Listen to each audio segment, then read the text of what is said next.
And Fred had what is now considered the infamous voicemail meltdown.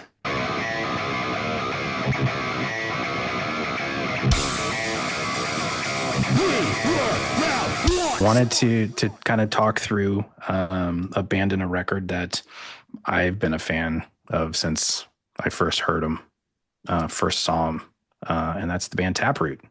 Amen. Yeah. I love this band, dude. Yeah. I tell you, and they are.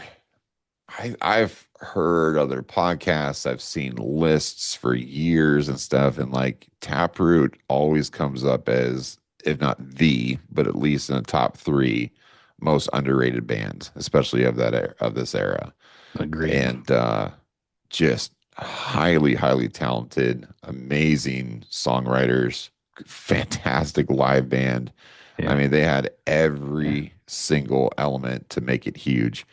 And it just felt like, not saying that they did anything bad by any means, but like, I mean, they feel probably successful in some sort of way, or whatever. Obviously, they were, but it just always felt like they were like right on that cusp of just being boom and just exploding Mhm. into the next level. But they didn't quite make it there. But they did well. Right. I mean, gosh, I Yeah. mean, I think everybody who loves new metal knows Taproot. Oh, absolutely. Yeah, If you and don't, leave now. yeah, yeah, And we say that a lot, but yeah, this yeah, is definitely a band that if you've yeah, never heard of yeah, them, go listen absolutely. to Because Gift they right have now. been a gift to the new metal community. Ah, see what I did there. I did, Ah, I did as I see what you choke on did. my own spit. Yeah. Yeah, that's all right. Welcome to old life. Gotta love it. I was just talking about this yesterday about like how like had some family or whatever, and we're over and we're talking about it. And I was like, all the death-defying things I've done in life, and then I almost choke on my own spit. And it's just like it's like that's how That's how I'm you know going we're out. getting old. Oh That's how my you know we're getting gosh, old. man, it's crazy. But anyways, But yeah, and I've got some stories about Taproot that we'll kind of get into, and I'm sure you do too. But I kind of want to, do what we always do and kind of do a quick rundown of, the background and, yeah, kind of some things that, I discovered that I didn't necessarily know, and you may not either. So sweet. I want to talk through some of that stuff. Gonna So, tap into the roots of Taproot. whoa, Jeez, wow, I'm on it today. wow. I can't. I'm No, gonna that was see good. myself That out. was I'm good. just And the show's over, folks. and the Thank you. show's And over. yeah, I mean, I got nothing that could beat that. So, um, but I know, and this is, for folks who've been, listening for a while, I'm fascinated with learning how people get their record deals because that is almost as unique as a fingerprint. Yeah, Like no two stories are the same. There are similarities, and I think with some of the new metal bands, there seems to be a trend, yeah. um, uh, which we can kind of get to, especially with System, because are you kind of familiar with their story or not No, System, no, Taproot? no, no, no. Um, so Taproot, they floated a demo to Mr. Fred Durst. How they Okay, got it to him, I don't know. Because I mean, back in those days, I always had a demo in my back pocket. sure. I always had a Yeah, CD in my back pocket in case I ran into you never anybody. And then know. it was Yep. like, oh, here you go, check it out. And hope they listened to it and your phone number was on it and the name and website or MySpace or whatever it was, Sure. in the hopes that they listened to it. Well, Fred listened to it and decided that he wanted to try and get him a deal with, I believe it was Interscope. Yeah. And they were negotiating, and doing all that through Fred. And Fred being Fred kind of took too long. And when you Yeah. have a band and, you're ready to go and you're on the kind of the cusp of doing that, Sure. and there's kind of something holding it up, you get antsy, Right. and you want to kind of figure out what you need to do to jumpstart it, Right. Well, I think and you it's, feel it too. What I mhm. mean? As a band, it's like, not to cut you off, I'm sorry, but it's No, you're like, fine. when you first start off as a band, you're like coming out of the basement, let's essentially say, Mhm. you have this infatuation and you have this like, again, fiction of like, oh man, we're going to be touring with Metallica in a month. Like you just, Mm. you know what I mean? Hmm. It's like, we're going to be the next big thing. And, but then like reality hits you and then you start the Mm. grind and everything. But, Yeah. it's no, like it's factual when things start to grab. When you're starting to Mm. get traction, and then all of a sudden, instead of 25 people at your show, now there's 250 people at your show, and Yeah. they're coming to see you, and Yep. you have people coming up asking for autographs and people buying tons of merch, and then now you're on radio play and stuff like that. And now you're selling out shows. Now you're selling out regional shows, not just Hmm. in town shows. Like you feel it, like something's popping and stuff, Hmm. and I mean, Yep. it doesn't matter if you got 10 people at a show or 10,000. Like, again, you're always shopping your stuff, like you said, with the back CD in your Yeah. back pocket. Yeah. But you Yeah. just know as a band, it's like, hey, things are starting to grip right now, and I Hmm. want to take advantage of it. And that's, what they were doing. Mm. And because they popped off pretty quick. Yeah. Well, Fred took too long. Yeah. So they found another avenue. And, I slipped up and said the name prior, but, they were talking with System of a Down, and System of a Down got him in front of Atlantic. And, and that from what I understand, happened a lot faster than what Fred was doing. And Fred had what is now considered the infamous voicemail meltdown. That for the YouTube folks, we'll throw a link to it in the description. But yeah, widely circulated meltdown, we'll say. Yes, I've heard the Um, voicemail. Yep. and he was not pleased because he knew that Yeah. they were gonna do well. Mhm. Um, and it turns out, from what I understand, the Atlantic deal was a little bit more lucrative for the band too. Oh So I man. mean, when you're presented with two scenarios that apples to apples, and one Sure. is worth more money, I mean, doesn't take Yeah. a brain surgeon to figure out which road they're going to go. Yeah. So that's what they did. Fred had his meltdown. While Fred went so far as to kick System off I think it was the '99 Family Values Did tour he because really? of I this. didn't know that. That's Mhm. funny. Uh, he got a A little little petty, spiteful. Yeah, a little little petty. petty. A little petty.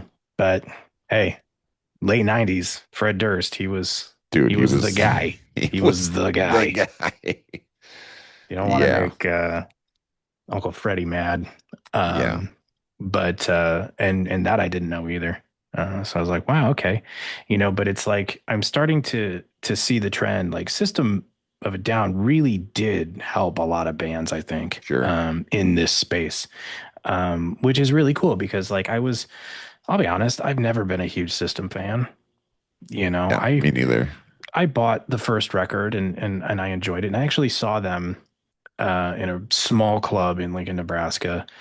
It was fall of '98. Yeah. And I know that because I just moved there for school and I saw them open up for Incubus. Oh, Um, sure. and, I think the record had just come out, or it was right before it came out.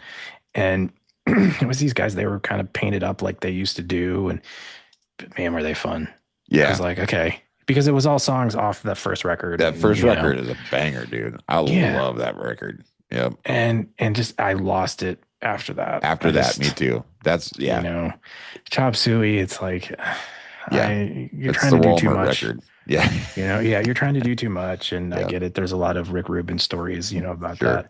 that. But I think that the more I learn, like they were really helping out a lot of people. Sure. Well, that's Which cool, is, and that's the thing. yeah. Mad respect to them. I mean, I think we both just said never been a big fan, but again, however, like I give them all the respect in the world. I totally understand Hmm. that they're, some people say they're one of the big five, at least big 10 of new metal. Definitely. Yeah. Again, Chop Suey, we can disparage it, but it's like I also know, like, holy crap, they sold freaking records, and Oh lots and yeah. lots of them. But Uh-huh. again, they did very well. But again, that freaking first album, dude, was Hmm. so And good. it's like, being a guitar and bass player, Spiders was fun, and I did a video on that, and Yep. me struggling through learning how to play it. But um and I will say, and I'll give him credit, I don't know what album Prison Song was on, but that's fun. That's a good one. I don't know what album it's on, but I won't turn that song off Yeah, dude. when it comes on. Yeah. But and I'll give System credit too. I know we're talking about Taproot, but I'll give System, credit. Like their hook writing was on point too. They knew how to get you, whether it was Yeah. gibberish or, you know, a random passage out of a book. You Yes. know, Yeah. Yeah. but Because that's anyway, how they did. Yeah. that's Chop Suey. With Yeah, Chop Suey. Yeah. Yeah. Ruben Yeah. told him to pull a book off the shelf, and Yeah. there you So have your "Why Have You Forsaken Me" first bridge, whatever exactly. it was. Yeah. So they, yeah. So Prison Songs on Toxicity. Okay, Yeah. yeah. So it's like that one. Okay, yeah, I get it. The political lean. I get it. Mhm. You know, um, but anyway, back to Taproot. Anyways. Yeah. Back to Um, Taproot. so System helps, broker that deal with Atlantic, and we're off and running. Fred has his little temper tantrum, and cool. I think it took him about 6 weeks to do Gift, and then we were off to the races. And Gift, it came out June 27, 2000 is when that came out.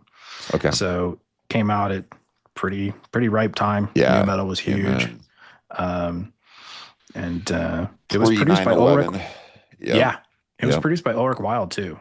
Yeah. And his name as a producer comes up frequently with new metal bands. Him, Todd Ray, and obviously Ross. Like, if you were to kind of do a top 5 new Yeah. metal producers, those are your top 3 most Yep. likely.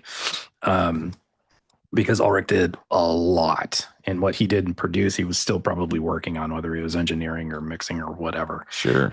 So I kind of think he may have been a bit of a go-to, which was cool. But yeah, Atlanta got him into Master Control, and I think it's in Burbank somewhere in outside of LA. And boom, 6 weeks they were done and on the road. And I think the majority of the music was already written. So Yeah, I was gonna say they just went right in and did it. When you're on your freshman album like that, you can usually just pop it off. And tell me if you've heard this, because I always heard this about Taproot. Like, when they would write for an album, they wrote 30, 40, 50 songs. Yeah. And in conversations with other folks that I either work with creatively or friends or whatever, everybody kind of, and people have a different name for this, but like, people get really into like a creative flow state. Sure. You know what I mean? Oh yeah. And you're tapped into something, whether you're writing, guitar stuff or, vocals or whatever. You get into this state where you're just writing and writing and writing and writing, and you think it's all really good. Yeah. It's kind of the opposite of writer's block, Right. Yep.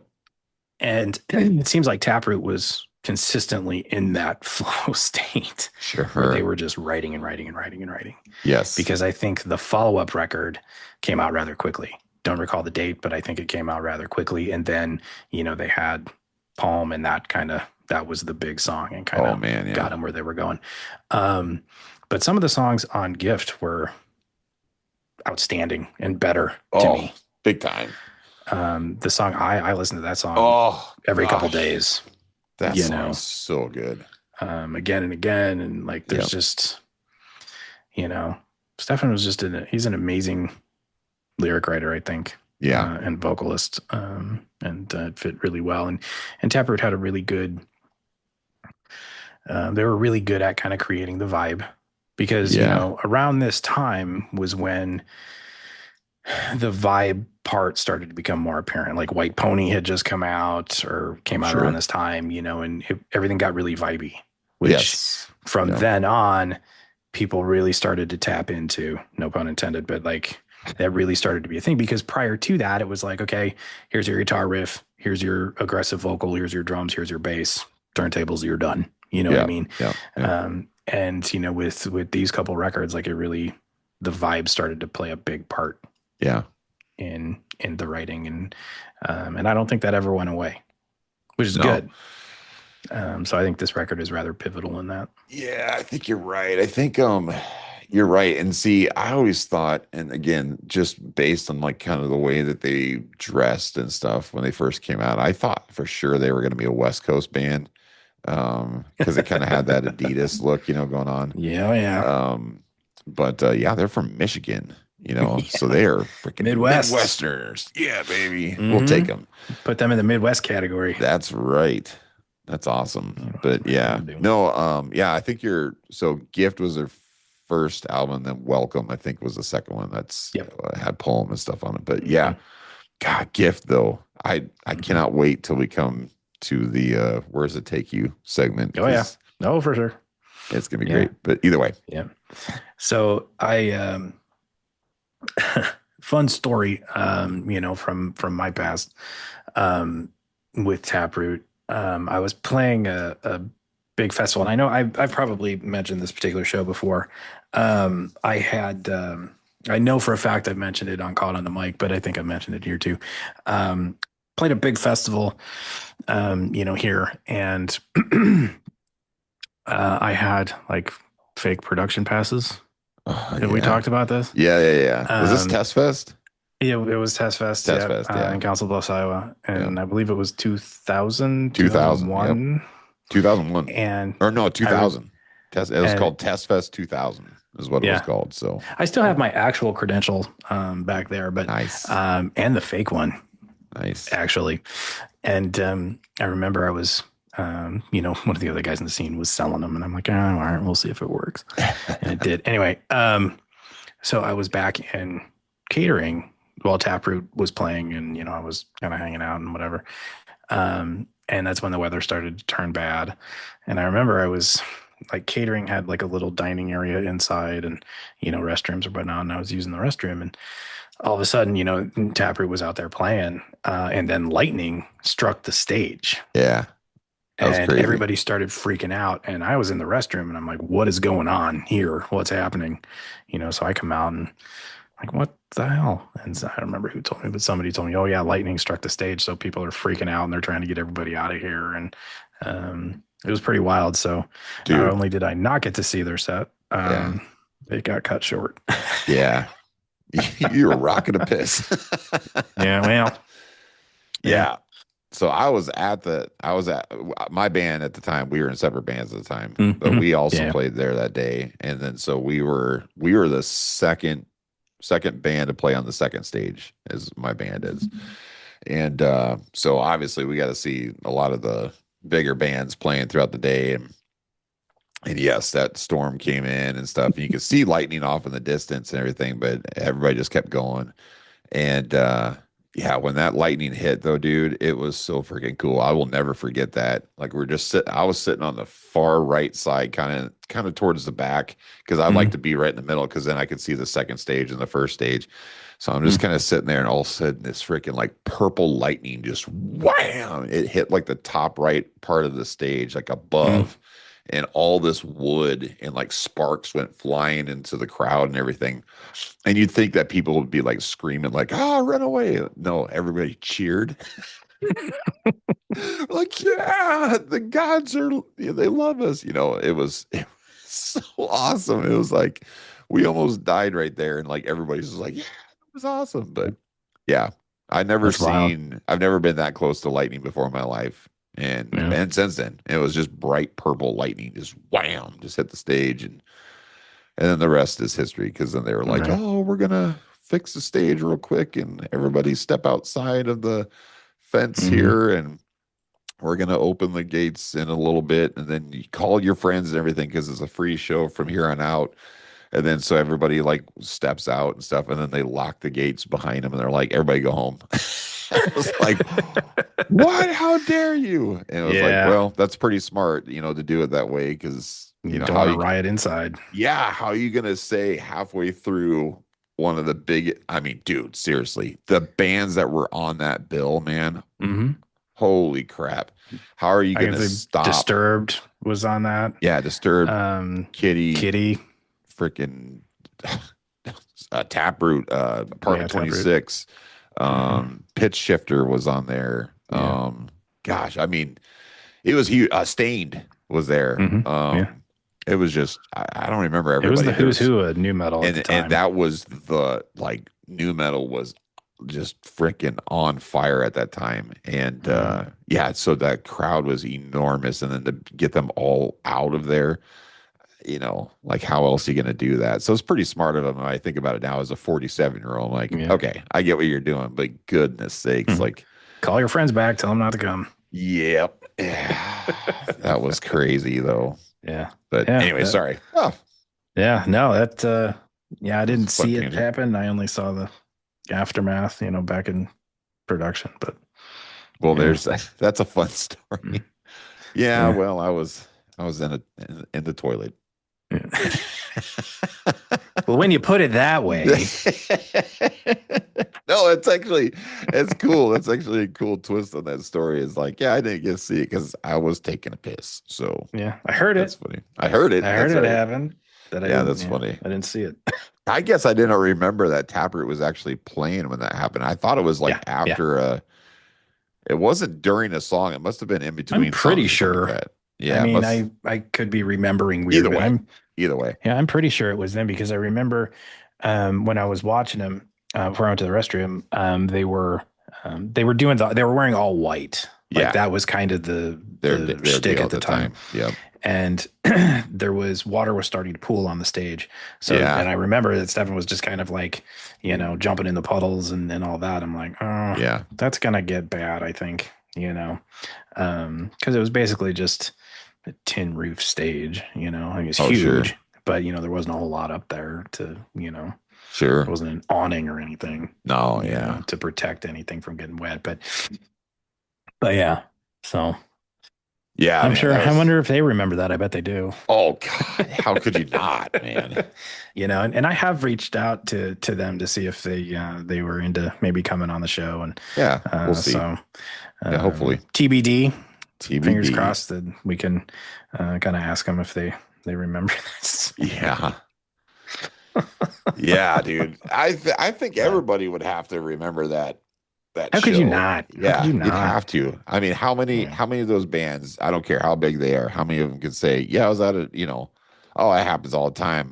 Our stage gets hit by lightning. We have to stop the show early. Like Mm, I guarantee yeah. you they remember that show. Yeah. So, but Mm. anyways, okay, so cool. So Gift obviously was, so what do you think is like their biggest song on there? It had to be don't you think?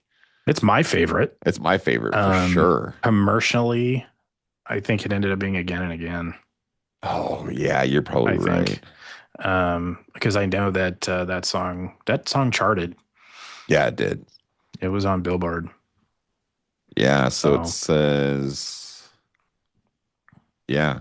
I'm trying to look it up here to see where it charted. Blah, and blah, blah, blah, blah. it's Charting on the U.S. main rock chart and UK singles chart. yeah, Yeah, it doesn't say Again and where Again. it did, but Yeah. I will say too, from like the guitar player in me, like the guitar tone on that record was superb, oh gosh, yeah. superb, because I don't recall what he tuned in, but it was really low. It was Yeah. really low. Super crunchy. Yeah, it It could may be be A. Yeah. A, could be, I mean, could even be G. Yeah. But he was really, really low. And, we talk about like, for all the guitar players out there, like the triple rec was kind of the amp of choice in new metal, but I don't know if that's what he used, but he tweaked whatever he was to make it different. It had Oh, like a sure. rectifier type of sound. But that's what everybody was going for back then. But Yeah. he did something kind of fresh with it, which Yeah. was cool because at the time, like everybody was using the triple Rex and everybody was starting to get the same tone. Sure. And it's kind of like, okay, we need something a little bit different. So that part of the artistry, was certainly not lost on me. Sure. Yep. Oh, I hear you. Yeah. Yeah, but yeah, that album was freaking. Oh, here we go. So yeah, they were 160 on the Billboard 200, and then they hit number 6 on the Heat Seekers list. There you go. So that's freaking awesome. Yep. Yeah, then so I actually charted better. So it was really good. Yeah, in 2001, it hit number 34, and then again and again hit number 39. So Nice.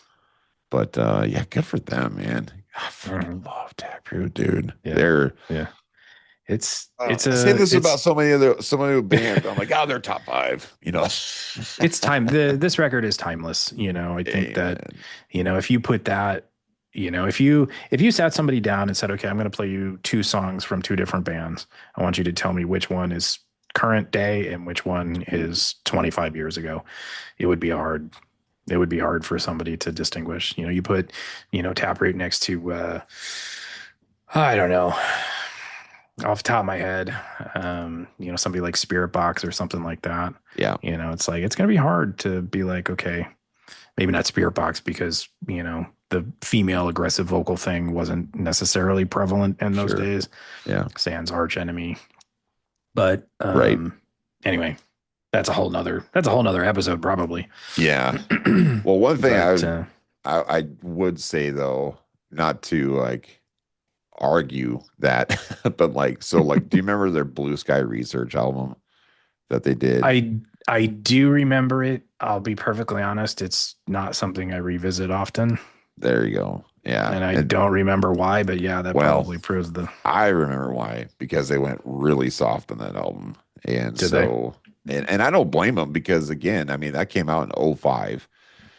So new metal was evolving, So they were trying to devolving. pull an Incubus. Yeah, they were trying to pull an Incubus. Yep, exactly. And so, and don't get me wrong, there are some amazing songs on that record. It just was very soft for Taproot, and I kind of felt like that was their bread and butter was the being able to mix such good Hmm. melody and Yeah. heaviness and just have something so beautiful. That's the same thing with Head Charge. That's why I love Head Charge so much, is they were so, both those bands have such an ability to just have these clean vocals and these clean parts and these clean guitars and stuff, and then wham, just punch you in the face, and then Hmm? you get dazed for it, and then it's right back into being beautiful again. It's Taproot was so good at that, and then Blue Sky Research. It's like again, really really good songs in there. I think they get dumped on that album quite a bit actually, and I feel bad for saying it, but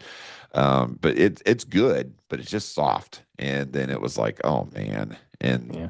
it took them a while to finally you know, get back into the heavy stuff again because they put Yeah. out a lot of records. Yeah. They're You make a on, good point though, yeah, because I think when you start getting into 2003, 4, 5, yeah, the market's saturated, yep, with this kind of music and these kinds of bands. Um, and they wanted to do something different. They wanted to go in this direction instead of going where everybody else was already going. So I mean, can't fault them for that, no, especially, it was a conscious decision. It had to have been. well, yeah, A career decision. They want to stay relevant. They want to stay, current. And I have that conversation with my band repeatedly. yeah, How do we write to stay current? Because if we don't, it's going to turn into a quote legacy kind of thing, legacy sound. And, that's not very, in the world of thrash metal, like it's not really that popular. yeah, nope, I hear you. So it's like I can't fault him for that, but yeah, I do remember kind of going, because the expectation was like, I want another gift, Yeah, and I remember hearing it, and I remember the song that I heard. I was like, I'm not gonna get it. I'm not gonna get what I want. But yeah, that was me being a fan, since they put out Gift, and like I mentioned before, I think the record is timeless. And yeah, when you come out of the gate with a record like that, you set the bar ridiculously high for yourself. yes, You want to do that, but this is kind of the flip side to doing it, yeah, because you want to come out, you want to be heard, you want to make your mark, you want to kind of put your stake in the ground, but then you got to do something as good or better. agreed. And Yeah, that's that's tough. tough, and we've talked about that before. It's Hmm. hard, and there's not a lot of bands out there who have been able to do that. Right. Um, I I mean, think. Welcome was good, and I think that they did something Oh, as good, Welcome was definitely good. but Yeah.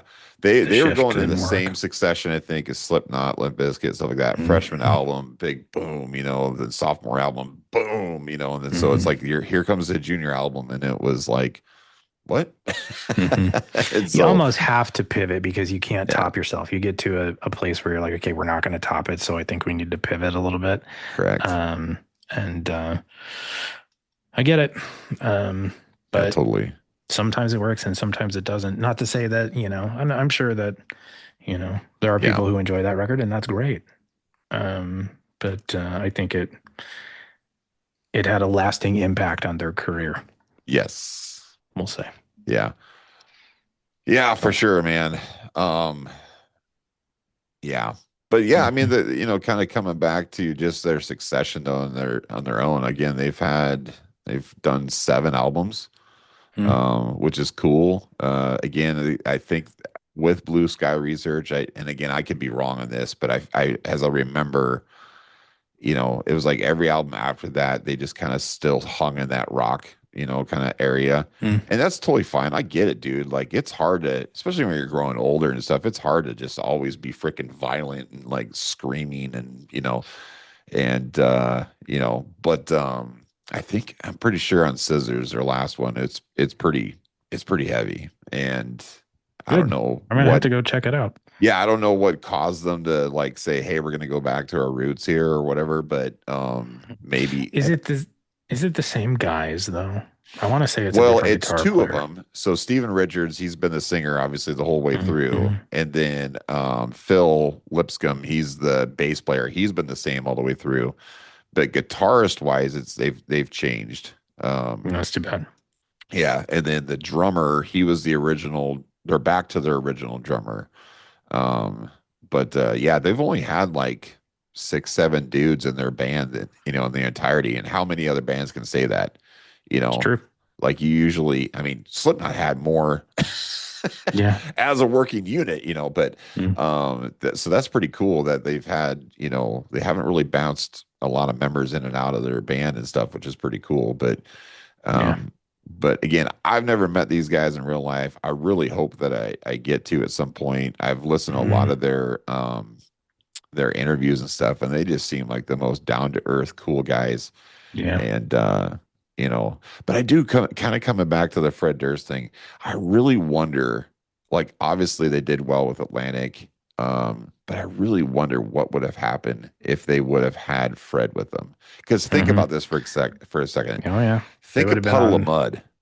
Now, God, I try not to. but just hear me out. Hear me out. Yeah. We could be talking about a different Taproot because Yeah. look what Fred did with Puddle of Mud. And I think Taproot, you know, not the trash on Puddle of Mud and anybody likes them like that or whatever, but like, dude, they were freaking hot at a moment. And Hmm. it was just like that whole album, dude, was just freaking This is number everywhere. one song, number one song, number one song. Yeah. And could he have done that with Taproot? I think that he probably was. That's what he was trying to shoot for. Hmm. And obviously, that's what Fred did. Is he wasn't just a founding guy. I mean, he was like, I'm going to make them huge, and then try to Yeah. bank off of it. And I mean, dude, we could be looking at a completely different Taproot if they would have went with Interscope and with Fred. And Hmm. so I wonder. I mean, I know Taproot probably is like we're happy with everything the way that it all went and everything, but I wonder if they wanted that themselves, like what would have happened? Because again, they Yeah. didn't fail by any means. I mean, holy crap, Taproot is Right. amazing, one of Yeah. the best to ever do it. But it does make me wonder, because again, if they would have came in with their songs and had a different producer, something Hmm. else backing them Fred. differently in any sort of way, I wonder if they would be the band that's hated now, like Puddle of Mud. Yeah. Well, I mean, Fred did it with Stain too. Yeah. You Yep. know, um, one of their biggest songs was he pushed that. You Yeah. know, um, but Yeah. The and I mean to be outside honest, song or like, whatever. yeah, Yep. not my favorite song. But what I will say about Puddle of Mud is there was one song on that record. I think the song was called Blurry. Blurry. Yeah. Yep. Or no, no, no, no, no, no, no, no. I'm wrong. It's called Drift and Die. Oh, sure. Yeah. That Yep. song I actually That's a really good like, song. and it was a very Yeah. good song. Yeah. Outside of that song, I'm not a fan. But Yeah. Yeah. But you but couldn't you couldn't get away from that you band for couldn't, like you couldn't, ever. They were and that's everywhere. right. And it's like Fred, he was trying to do the thing. Yeah. He was trying to do the Sean Cran thing, and try and produce bands, and you know. But yeah, you're right. He had a very particular lane that he was trying to push bands into, Yeah. and it was kind of that Stained lane. And it's like, Yeah. yeah, I think you're right. I think we would be looking at a very, very different Yep. Taproot had they went with Fred. I think so. So I mean, I'm happy they didn't, I am too.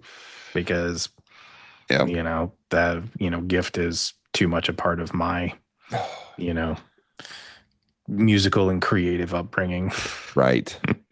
gosh. you That's know. such a good record, dude. Oh my Yeah. gosh. Yeah. It was definitely um, spun frequently Yep. for me. Yep. Me too. So, So let's take that because that's a good yeah. segue into my favorite part. So we're going to talk about where does this take you? So Hmm. where does we talk about the album, a particular song or whatever. So where does when you think of Taproot Gift, especially, I think Yeah. because I think that's what we're talking about here. Where does it take you? Take you to the Yeah. bathroom at the I mean, just the name Taproot brings me to that particular show, Sure. but no, I think, and it's why I'm partial to the song. I used to, in those days, being in a band kind of based in Omaha and living in, Lincoln and going to school and whatnot. I had a lot of windshield time. Yeah. I was in the car a lot, and that's where I listened to it a lot, and I got stuck on because it was going back to the vibe thing that I was talking about. Yeah. Winters, fall and winter in Nebraska is a very can be it's actually really nice out today, but it can be a pretty drab time, Yes. you know and everything is fall, everything is dying and all of that, but it's very overcast, it's very cold, it's very Yeah. just ew. And Yeah. that song, it kind of it created this vibe for me, much like a song like Digital Bath, off Oh, of White sure. Pony does. And Yeah. it's like it takes me back to those drives because, like, I initially I hated them, and it was annoying, and it's like I was spending a fortune in gas and whatever, but I got to really like it, and it became kind of a way for me to clear my head and all of these things. And that song was definitely listened to more than most, on those Yeah. drives, and just this album in general. So yeah, it seems kind of stupid, but it was a very pivotal point in my life because I realized that I needed to do that. Um, and and I've done it ever since. I don't mind being in the car, and that's probably why I have Yeah. chosen the profession, that I have. I'm in the car a lot, Yep. and that's where I listen to the majority of my music, and that's been how it's been forever since I was, a kid, and since I was 16, Sure. and a couple episodes ago we were talking about, the CD players in our cars and systems and subs and all of that. Like that's where we consumed music, Absolutely. and so it's still where I consume music. So that's where I go. I That go to is Interstate freaking 80 between Omaha and Lincoln. sure. That's really fun because like Yeah. our stories are almost I'm not gonna say identical, but very, very heavily close together. Yeah. So same thing. So I commuted at this period of time. I commuted. I lived in Fremont and worked in Omaha. And so that's Hmm. about, at the time, it was about a 45, 50-minute drive. Yeah. Same vibe. And Yep. yep. And so yeah, I was always up and down 275 every single day. And so a similar thing. I really found out that I love windshield time. I absolutely love it. I need it. I personally, right now, I live very close to my job and it sucks because I don't get it very much windshield time at all.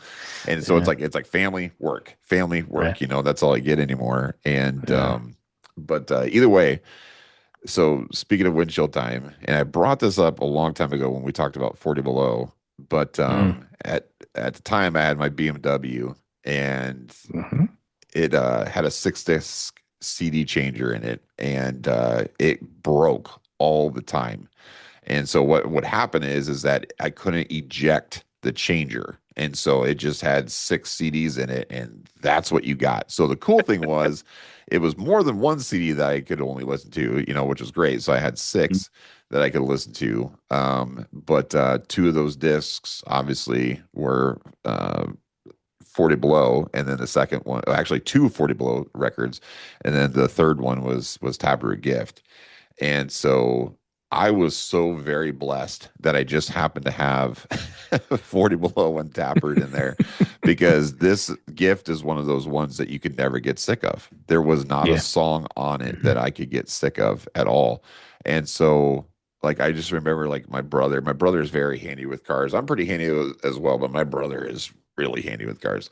And so he was like, "Oh man, you should come over and I can help you with that stuff." And I just remember thinking like, eh, I'm okay for and it was like 6 months went by, and he was like, "Did you ever get your stereo fixed?" Like, I'm okay. It was like I was just constantly listening to Gift, and and Step into this, or what is it? What's it called? Is this that's the song? Step into the Shadow. Is it Sideshow Yeah. Freaks or what? No, I can't remember. Oh my gosh, I'm gonna screw this up.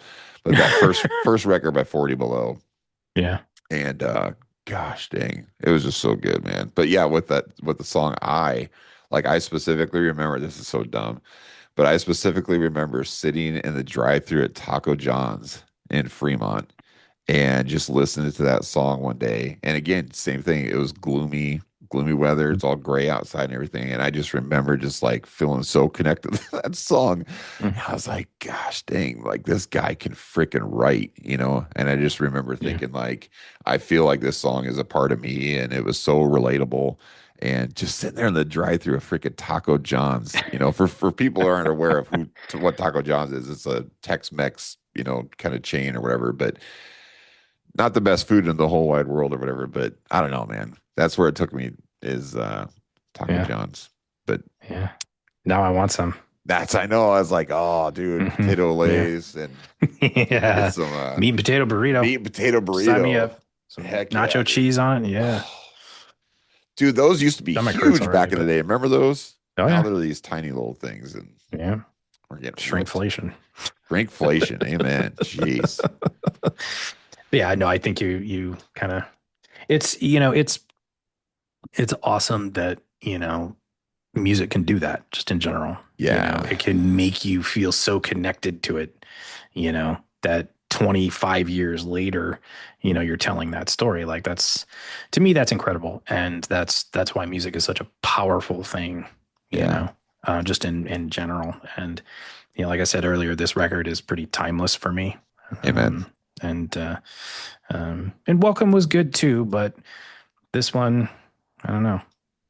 Nobody bats 1,000, but you know, Well, that's what I love about this era though. And we talked about System as well and everything. There were so many bands that just their first one was just the best, you know. yeah, And I mean that could go for a lot of different genres and stuff like that. You know, you ask me, Pearl Jam, their first album is the best, you know, by like a long shot, you know, but it is pretty hard for an artist to come out with multiple records and continuously do better, and then say like their fifth mm, album's the best one ever. right, yeah, You know, I would say Metallica is probably up there doing stuff like that, you know, where they've progressed and got better and better. And, you know, I mm. think Kill 'Em All is a they great record and stuff, but they had a period where they were yeah, you know, striking out. yeah, yeah, a little bit.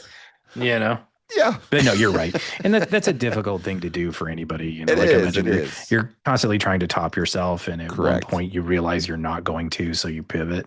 Yeah. Um, But there's as something about disappointing as that can be, but yeah, but there's something about a band though that's not a one-hit wonder, but their first album is, like you said, timeless. There's something about that is just like, and there's a lot of them in this genre, in this yeah, era from like 97 to 2001 right, that are just like, oh yeah. my gosh, just behemoth albums that they came out Yeah. with. And I'll say it before somebody else does in the comments, you have your entire life to write your first record, Yep. and only a handful of months or weeks to write your next one. Right. But it can be done. I mean, you look at a band like Linkin Park, Yeah. Yep. Meteora, I think was as successful as Hybrid Theory. I Yeah. mean, I haven't run the numbers on it, but I remember Meteora was a monster record when it came out. Absolutely. Monster. And but yeah, that's kind of the I don't know what you call it, when you're in a band and you're just trying to do your thing, Yeah.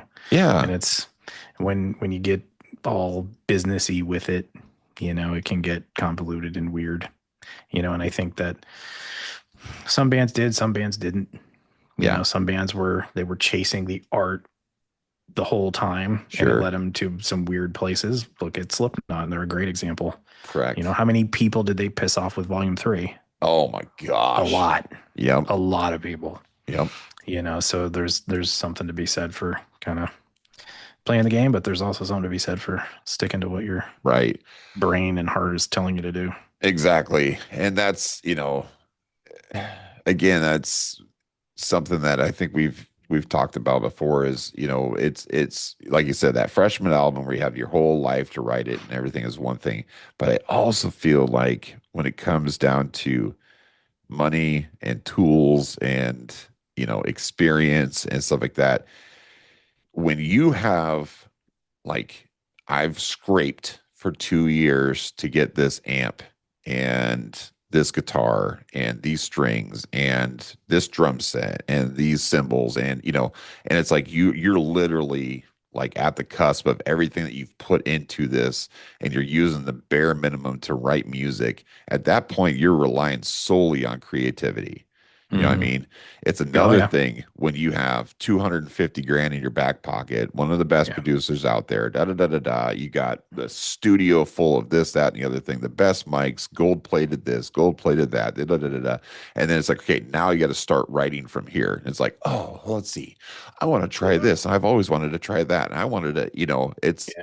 I think that that's where that cutoff is. And I think only a few people have been able to say, I can write a good record with just a couple of sticks and a couple strings and it's going to bang, or I have millions of dollars worth of equipment and I'm going to write something just as good. Because Mhm. I think too often people get too experienced with too much money, with too many avenues into different tools, and then they get cluttered with all of that, and then they try to write something that's too good and they don't Mhm. rely back on their instincts, and I think it gets in the way. Yeah. No, I agree. And my brain immediately goes to one certain subset of bands and artists that don't have to worry about that. That's your unsigned ones. Yeah, I was gonna say, yep. So They're always so there's something to be said, hey, support local art and music for sure. amen, brother.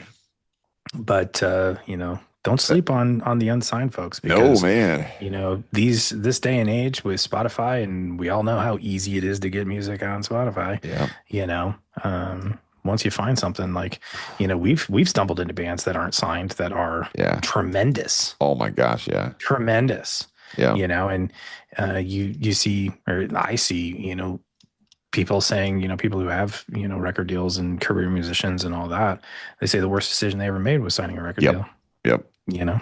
yep. So Had I know those we're kind of conversations. Yep, tangent here, but it's that's the crux, like that's you want the career, you want to be able to do it for a living. Is that sure. serving your art and music to the best it should be? Probably not, but Right.